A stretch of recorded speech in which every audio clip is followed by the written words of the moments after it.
trying to improve your life is a lot like acting, right? Because if you think about it and you boil down acting to its fundamental principles, it's all about trying to get someone else to believe something about you, right? For example, like let's say you're an actor, right? And you're not a millionaire, and you're just a regular guy, but you're playing a role of a millionaire. You need to like believe, you need to get someone else to believe that you're a millionaire, right? And there's this idea in this kind of self-improvement space that if you want to change your life, you need to change your identity. There's a little bit of a lag, but if you change your internal self-image, your life will literally follow, right? And then the way you're perceived by the world will also follow.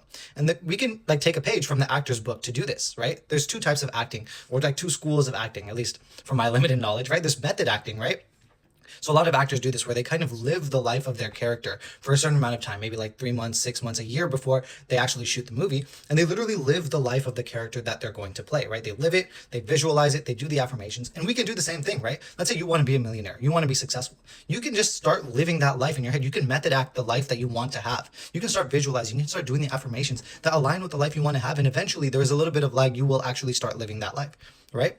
It's just like acting, but in real life. And then there's another school of acting called classical acting, right?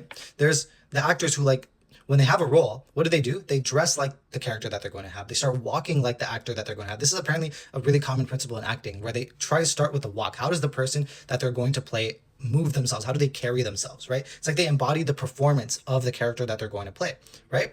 And if you think about it, like it works, right? There's like all of these studies that have shown that like if you dress better, right? If you dress like you might have heard the saying, dress like the job you want to have, right? If you start dressing like it, start walking like it, people will start to perceive you like it, and then the opportunities will come to you, right?